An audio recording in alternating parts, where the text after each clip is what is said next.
Hello, darlings. It is so good to see you here.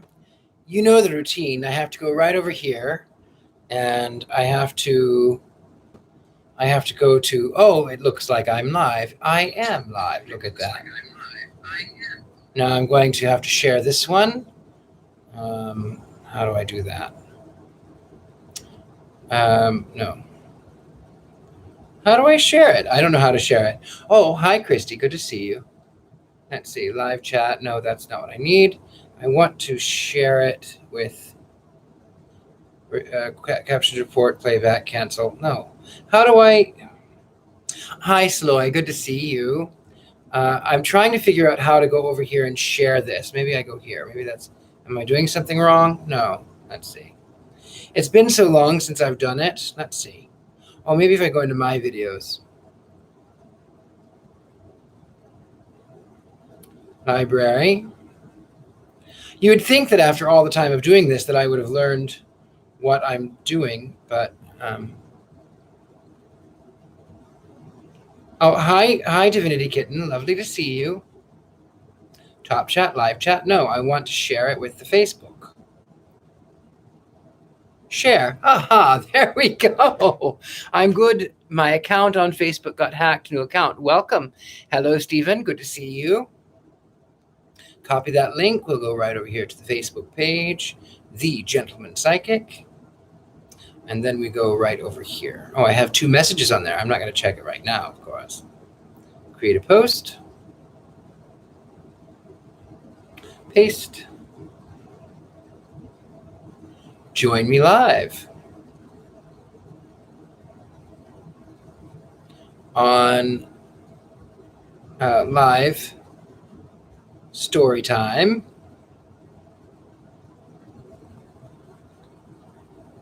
Sorrows of Satan.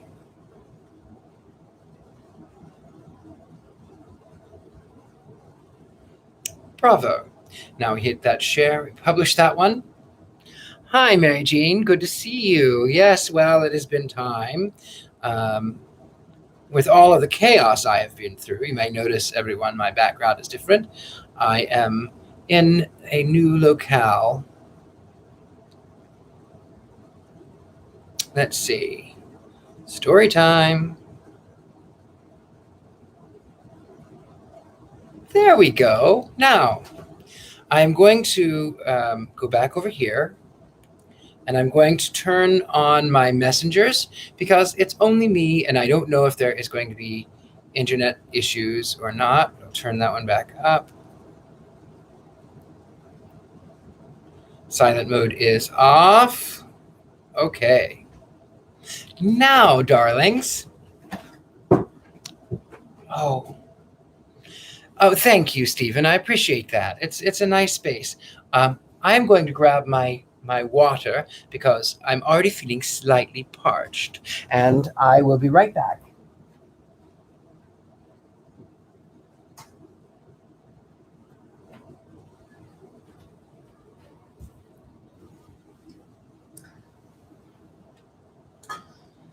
Oh, it is good to stay hydrated, my darlings. Yes, Christy, I intend to paint soon. I have a wonderful idea for a painting I'm really looking forward to. Okay. Now, the sorrows of Satan. Let's see, did I miss anyone here? I don't think I have so far. Okay. The Sorrows of Satan, Chapter 16. It is almost impossible for me to describe the feverish, irritated, and contradictory state of mind in which I now began to pass my days. With the absolute fixity of my fortunes, my humors became more changeful than the wind, and I was never absolutely contented for 2 hours together. I joined in every sort of dissipation common to men of the day, who, with the usual inanity of noodles, plunged into the filth of life merely because of the morally dirt was also at the moment fashionable and much applauded by society. I gambled recklessly, solely for the reason that gambling was considered by many leaders of the upper ten as inaddictive of manliness and showing grit. I hate a fellow who grudges losing a few pounds at play, said one of these distinguished titled asses to me once. It shows such a cowardly and currish disposition. Guided by this new morality, and wishing to avoid the possibility of being called cowardly and currish, I indulged in baccarat and other ruinous games almost every night, willingly losing the few pounds, which in my case meant a few hundred, for the sake of my occasional winnings, which placed a number of noble rakes and blue-blooded blacklegs in my powder for debts of honor, which are supposed to be more strictly attended to and more punctually paid than any debts in the world, but which, as far as I am concerned, are still owing. I also betted heavily on everything that could be made the subject of a bet, and not to be behind my peers in the style and knowledge of the world, I frequented low houses and allowed a few half-nude brandy-soaked dancers and vulgar music hall artists to get a couple of £1,000 worth of jewels out of me, because this sort of thing was called seeing life, and was deemed part of a gentleman's diversion. Heavens, what beasts they all were! I and my aristocratic boon companions, what utterly worthless, useless, callous scoundrels, and yet we associated with the best and the highest in the land. The fairest and noblest ladies in London received us in their houses with smiles and softly worded flatteries. We, whose presence reeked with vice, we young men of fashion, whom we had known our lives as they were an earnest cobbler working patiently for daily bread, might have spat upon in contempt and indignation that such low rascals should be permitted to burden the earth. Sometimes, but very seldom, Prince Ximenes joined our gambling and music hall parties, and on such occasions I noticed that he, as it were, let himself go, and became the wildest of us all. But though wild, he was never coarse, as we were. His deep and mellow laughter had a sonorous richness in it that was totally unlike the donkey's hee-haw of our cultured mirth. His manners were never vulgar, and his fluent discourse on men and things, now witty and satirical, now serious, almost to pathos, strangely affected many of those who heard him talk, myself most of all. Once I remember when we were returning late from some foolish carouse, I with 3 young sons of English peers, and Ximenes walking beside us, we came upon a poorly clad girl sobbing and clinging to the iron railing outside a closed church door. "Oh God," she wailed. "Oh dear God, do help me." One of my companions seized her by the arm with a lewd jest, when all at once Ximenes stepped between. "Leave her alone," he said sternly. "Let her find God, if she can." The girl looked up at him terrified, her eyes streaming with tears, and he dropped 2 or 3 gold pieces into her hand. She broke out crying afresh. "Oh, God bless you," she cried wildly. "God bless you." He raised his hat and stood uncovered in the moonlight, his dark beauty softened by a strangely wistful expression. "I thank you," he said simply. "You make me your debtor." And he passed on. We followed somewhat seduced and silenced, though one of my lordling friends sniggered idiotically. "You paid dearly for that blessing, Ximenes," he said. "You gave her 3 sovereigns, by Jove. I'd have had something more than a blessing if I had been you."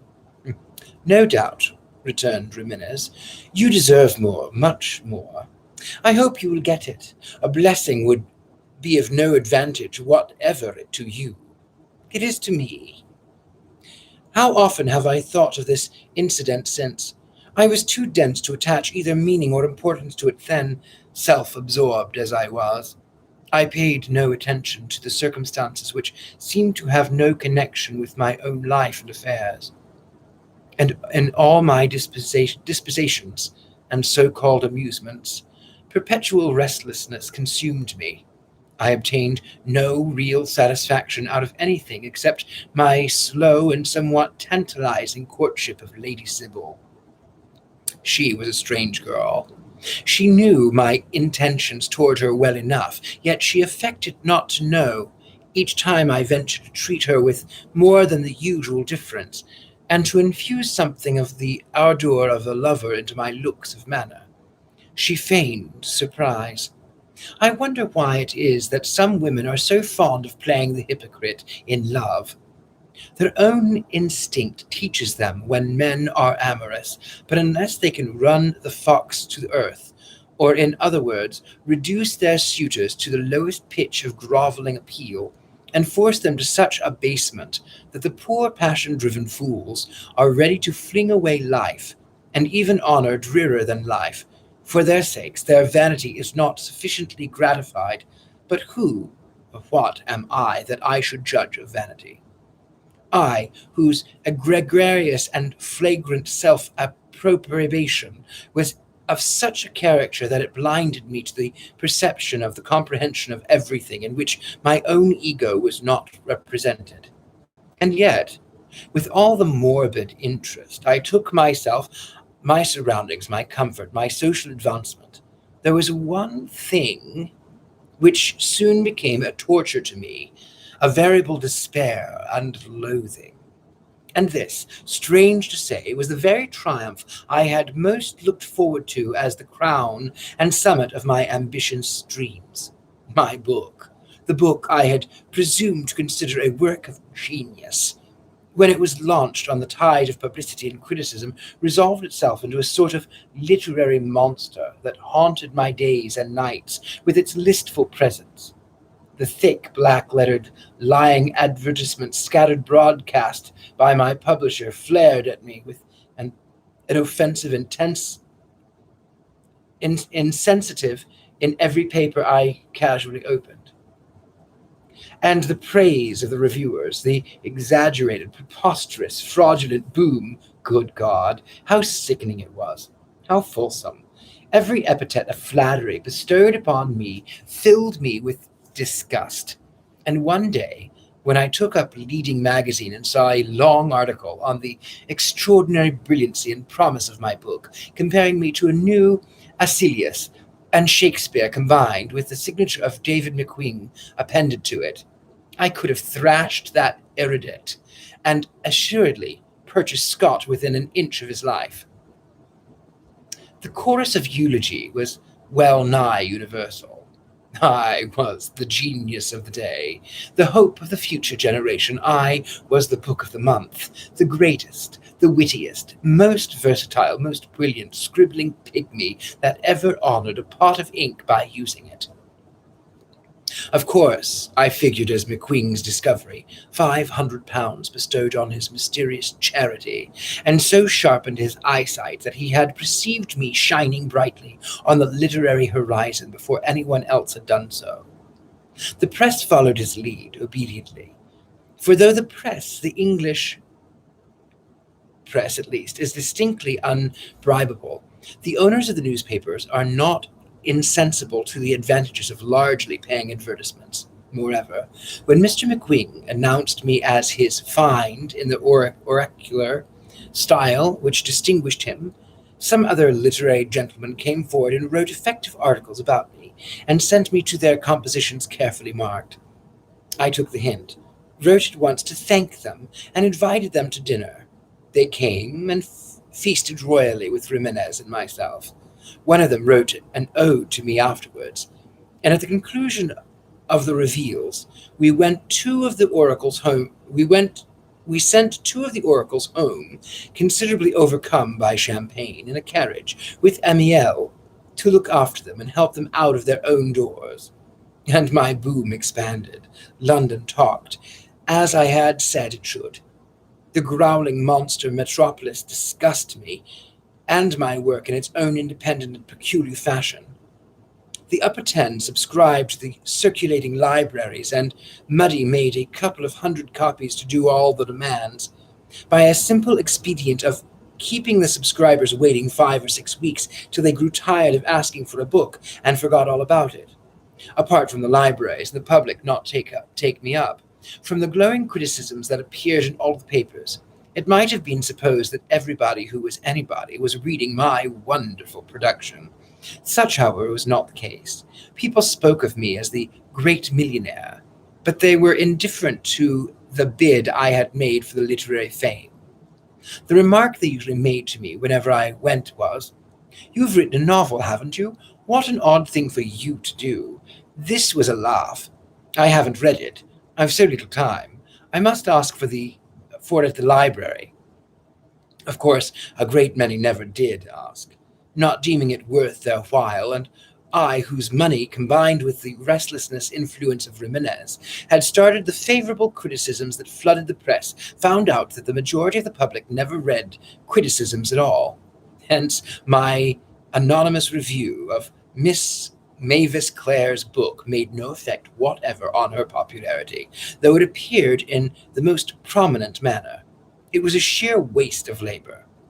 For everywhere this woman author was still looked upon as the creature of altogether finer clay than ordinary, and still her book was eagerly devoured and questioned and admired, and still it sold by the thousands, despite a lack of all the favorable criticism or prominent advertisement. No one guessed that I had written what I am now perfectly willing to admit was a brutally wanton misrepresentation of her work, no one except Jimenez. The magazine in which it appeared was a notable one, circulating in every club and library, and he, taking it up casually one afternoon, turned to that article at once. "You wrote this," he said, fixing his eyes upon me. "It must have been a great relief to your mind." I said nothing. He read on in silence for a little, then laying down the magazine looked at me with curiously scrutinizing expression. "There are some human beings so constituted," he said, "that if they had been with Noah in the ark, according to the silly old legend, they would have shot the dove bearing the olive leaf directly it came in sight over the waste of waters. You are that type, Geoffrey." "I do not see the force of your comparison," I murmured. "Do you not? Why, what harm was this Mavis Clare done to you? Your positions are entirely opposed. You are a millionaire. She is a hard-working woman, dependent on her literary success for her livelihood, and you, rolling in wealth, do your best to deprive her of the means of existence. Does this redound to your credit? She has won her fame by her own brain and energy alone, and even if you dislike her book, need you abuse her personally, as you have done in this article? You do not know her. You have never seen her." "I hate women who write," I said vehemently. "Why? Because they're able to exist independently? Would you have them all the slaves of man's lust or convenience? My dear Geoffrey, you are unreasonable. If you admit that you are jealous of that woman's celebrity and grudge it to her, then I can understand your spite for jealousy is capable of murdering a fellow creature with either the dagger or a pen." I was silent. Is the book such wretched stuff as you make it out to be?" he asked presently. "I suppose some people might admire it," I said curtly. "I do not." That was a lie, and of course he knew it was a lie. The work of Mavis Clare had excited my most passionate envy, while the very fact that Sybil Elton had read her book before she had thought of looking at mine had accentuated the bitterness of my feelings. "Well," said Jimenez at last, smiling as he finished reading my onslaught, "all I can say, Geoffrey, is that this will not touch Mavis Clare in the least. You have overshot the mark, my friend. Her public will simply cry, 'What a shame,' and clamor for her work more than ever. And as for the woman herself, she has a merry heart, and she will laugh at it. You must see her some day." "I don't want to see her," I said.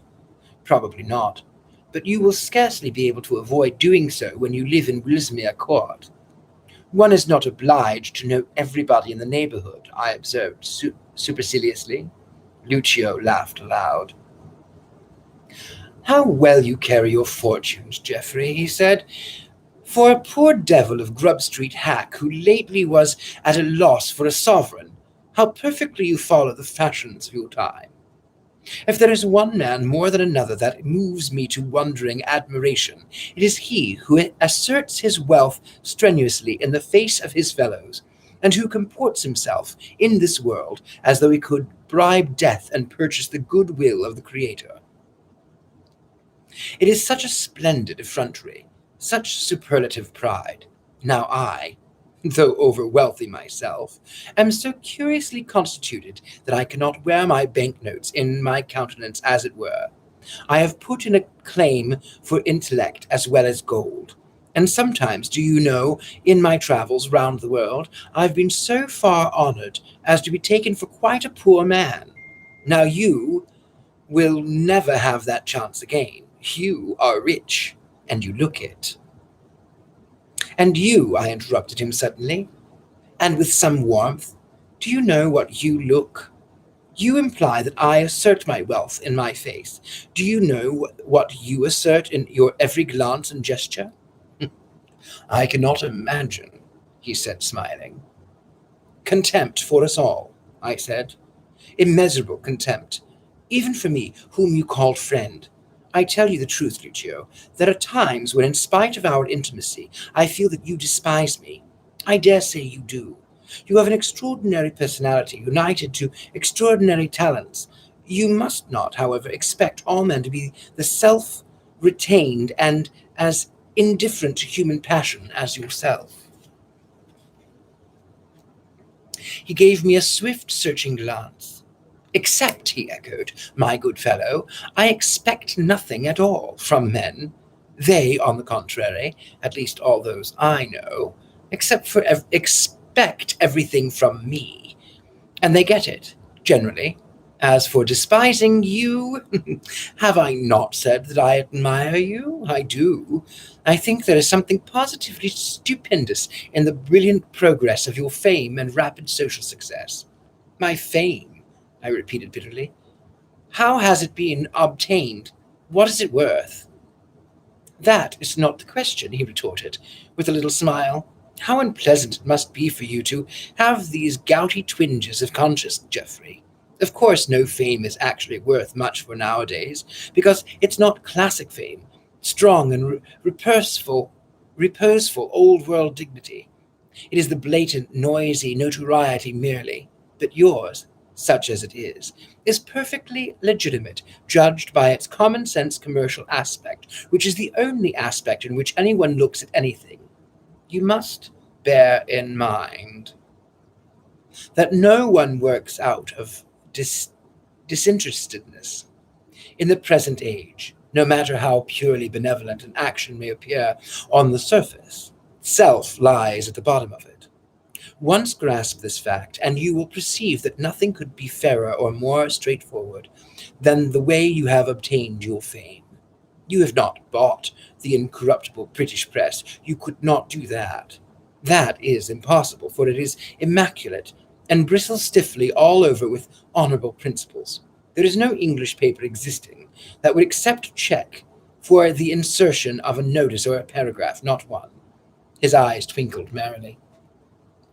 Then he went on, No, it is only the foreign press that is corrupt, so the British press say. John Bull looks on virtuously aghast at journals who, in dire stress of poverty, will actually earn a little extra pay for writing something or somebody up or down. Thank heaven he employs no such journalists.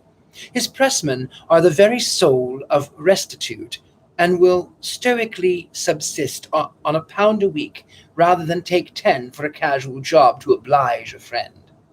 Do you know, Geoffrey, when the judgment day arrives, who will be among the first saints to ascend to heaven with the sounding of trumpets? I shook my head, half vexed, half amused. All of the English, not foreign editors and journalists, said Lucio, with an air of pious rapture. And why? Because they are so good, so just, so unprejudiced. Their foreign brethren will be reserved for the eternal dance of devils, of course, but the Britishers will pace the golden streets singing Alleluia. I assure you, I consider British journalists generally the noblest examples of incorruptibility in the world. They come next to the clergy as representatives of virtue, and exponents of the three evangelical counsels: voluntary poverty, chastity, and obedience. Such mockery glittered in his eyes, that the light in them might have been reflection of clashing steel. "Be consoled, Geoffrey," he resumed. "Your fame is honorably won. You have simply, through me, approached one critic who writes in about 20 newspapers and influences others to write in another 20. That critic, being a noble creature — all critics are noble creatures — has a pet society for the relief of authors in need. A noble scheme, you will own. And to this charity I subscribe, out of pure benevolence, £500, moved by my generosity and consideration, particularly as I do not ask what becomes of the 500. McQueen obliges me in a little matter. The editors of the paper for which he writes accept him as a wise and witty personage. They know nothing about the charity or the cheque. It is not necessary for them to know. The whole thing is really quite a reasonable business arrangement. It is only a self-tormenting analyst like you who would stop to think of such trifle a second time. If McQueen really and conscientiously admired my book for itself," I began. "Why should you imagine he does not?" asked Lucio. "Myself, I believe that he is perfectly sincere and honorable man. I think he means all that he says and writes. I consider that, if he had found your work not worthy of his commendation, he would have sent me back that cheque for £500, torn across in a noble scorn." And with this, throwing himself back in his chair, he laughed till the tears came into his eyes. But I could not laugh. I was too weary and depressed. A heavy sense of despair was on my mind. I felt the hope which had cheered me in my days of poverty, the hope of winning real fame, of so widely different a thing to notoriety had vanished. There was some quality in the subtle glory which could not be won by either purchase nor influence. The praise of the press could not give it. Mavis Clare, working for her bread, had it. I, with millions of pounds of money, had not, like a fool. I had thought to buy it. I had yet to learn that all the best, the greatest, the purest, and the worthiest things in life are beyond all market value, and the gifts of the gods are not for sale. About a fortnight after the publication of my book, we went to court, my comrade and I, and we were presented by a distinguished officer connected with the immediate and intimate surroundings of the royal household. It was a brilliant scene. Enough, but without doubt the most brilliant personage was with Jimenez. I was fairly startled at the stately and fascinating figure he made in his court suit of black velvet and steel ornaments. Accustomed as I was to his good looks, I never seen them so enhanced by dress as on this occasion. I had been tolerably well satisfied with my own appearance in the regulation costume till I saw him, when my personal vanity suffered a decided shock, and I realized that I merely served as a foil to show off and accentuate the superior attractions of my friend. But I was not envious of him in any way. No, on the contrary, I openly expressed the admiration I frankly felt. He seemed amused. "My dear boy, it's all flunkeydom," he said. "All sham and humbug. Look at this." And he drew his light coat rapier from his sheath. "There is no real use in this flimsy blade. It's merely an emblem of dead chivalry. In old times, if a man insulted you, or insulted a woman you admired, outflashed a shining point of tempered Toledo steel that could lunge so." And he threw himself into a fencing attitude of incomparable grace and ease, and you pricked the blackguard neatly through the ribs or arm, and gave him cause to remember you. But now, and he thrust the rapier back in its place, men carry toys like these as melancholy sign to show that what bold fellows they were once, and what spiritless cravens they are now, relying no more on themselves for protection, but content to go about yelling, "Police! Police!" at the least threat of injury to their worthless persons. Come, it's time we started, Geoffrey. Let us go and bow our heads before another human unit formed precisely like ourselves, and so act in defense of death and the deity, who I declare all men to be equal. We entered our carriage, and were soon on our way to St. James's Palace. His Royal Highness, the Prince of Wales, is not exactly the creator of the universe, said Lucio suddenly looking out the window as we approached the line of soldiery on the guards outside. Why, no, I answered, laughing. What do you say that for? Because there is much fuss about him, as if he were, in fact, more. The Creator does not get half as much attention bestowed upon him as Albert Edward. We never attire ourselves in any special way for entering the presence of God. We don't put so much as a clean mind on. But then, I said indifferently, God is non est, and Albert Edward is est. He smiled, and his eyes had a scornful gleam in their dark centres. That is your opinion, he queried. Well, it's not original. Many choice spirits share it with you. There is at least one good excuse for people who make no preparation to enter the presence of God. In going to church, which is called the house of God, they do not find God at all. They only discover the clergyman. It is somewhat of a disappointment. I had no time to reply, as just then the carriage stopped, and we alighted to the palace. Through the intervention of the High Court official who presented us, we got a good place among the most distinguished arrivals, and during our brief wait, I was considerably amused by the study of their faces and attitudes. Some of the men looked nervous, others conceited. One or two radical notables comported themselves with an air as if they, and they alone, were to be honored for allowing royalty to hold these functions at all. A few gentlemen had evidently donned their levee dress, and in haste and in carelessness. For the pieces of tissue paper in which their steel or gilt coat buttons had been wrapped by the tailor to prevent tarnish were still unremoved. Discovering this fortunately before it was too late, they occupied themselves by taking off these papers and casting them on the floor. An untidy process at best, and one that made them look singularly ridiculous and undignified. Each man present turned to stare at Lucio. His striking personality attracted universal attention.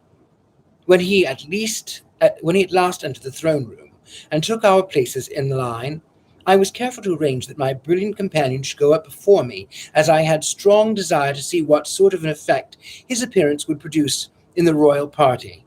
I had an excellent view of Prince of Wales from where I myself waited.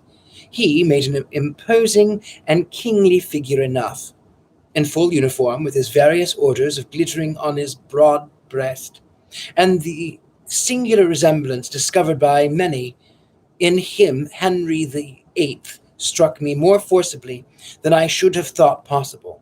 His face, however, expressed a far greater good humor than the pictured lineaments of the capricious but ever-popular bluff king.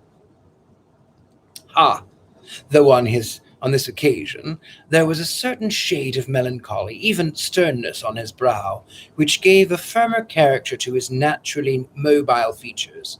A shadow, as I fancied, of weariness, tempered with regret the look of the dissatisfied yet resigned. A man of blunt possibilities he seemed to me, of defeated aims and thwarted evil. Few of the other members of the royal family surrounded him on the dais, possessed the remarkable attraction he had for any observant student of physiognomy. Most of them were, or assumed to be, stiff military figures merely, who bent their heads as each guest filed past with an automatic machine-like regularity implying neither pleasure, interest, nor goodwill. But the heir apparent to the greatest empire in the world expressed in his very attitude and looks an unaffected and courteous welcome to all, surrounded as he was, and as such in position must ever be, by toadies, parasites, sycophants, hypocritical self-seekers who would never run the least risk to their own lives to serve him, unless they could get something personally satisfactory out of him. His presence impressed itself upon me as suggestive or dormant, but nonetheless resolute power. I cannot even now explain the singular excitation of mind that seized me, or our turn to be presented arrived. I saw my companion advance, and heard the Lord Chamberlain announce his name, Prince Lucio Ximenes. And then, why then, it seemed as if the movement and brilliant room suddenly came to a pause. Every eye was fixed on the stately form and noble countenance of my friend as he bowed, with such consummate courtliness and grace as made all the other salutations seem awkward by comparison. For one moment he stood absolutely still in front of the royal dais, facing the prince as though he sought to impress him with the fact of his presence there, and across the broad stream of sunshine which had been pouring into the room throughout the ceremony, there fell the sudden shadow of a passing cloud. A fleeting expression of gloom and silence chilled the atmosphere. A single magnetism appeared to hold all eyes fixed on Ximenes, and not a man either going or coming moved. This intense hush was brief. As it was curious and impressive, the Prince of Wales started slightly and gazed at the superb figure before him with an expression of eager curiosity, and almost as if he were ready to break the frigid bonds of etiquette and speak. Then, controlling himself with an evident effort, he gave his usual dignified acknowledgment of Lucio's profound reverence, whereupon my comrade passed on, slightly smiling. I followed next, but naturally made no impression beyond the fact of exciting a smothered whisper from someone among the lesser royalties who caught the name Geoffrey Tempest, and at once murmured the magic words, 5 millions, words which reached my ears and moved me to the usual weary contempt, which was with me growing into the chronic malady. We were soon out of the palace, and while waiting for our carriage in the covered courtyard entrance, I touched Ximenes on the arm. You made a veritable sensation, Lucio. Did I? He laughed. You flatter me, Geoffrey. Not at all.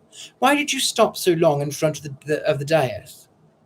To please my humour, he returned indifferently, and partly to give his Royal Highness the chance of remembering me the next time he sees me. But he seemed to recognize you, I said. Have you met him before? His eyes flashed. Often, but I've never till now made a public appearance at St. James's Court. Court costume and company manners make a difference to the looks of most men, and I doubt, yes, I very much doubt, whether even this reputed excellent memory for faces, the prince really knew me today for what I am. I think, my lovelies, we'll go ahead and finish for the evening, so that I do not disturb. Thank you, my lovelies, for joining me tonight. I do appreciate all of your lovely, kind words that I see you have filled my page with. Thank you very much, my lovelies. Thank you. Ave Lucifer. Hail Satan. Thank you for joining me. All of the likes, the comments, the shares, make certain to do so. If you should like to support this channel, the best way of doing so is going over to Patreon. You can find me under the Gentleman Psychic. I have a few things that I need to work on that and get it back in order. I apologize for the delay. I have been going through a little bit of chaos, but things are changing, and I am incredibly at ease. So anyway, my lovelies, until next week, I hope you have a beautiful evening, and thank you for joining me. Love to you always. Good night.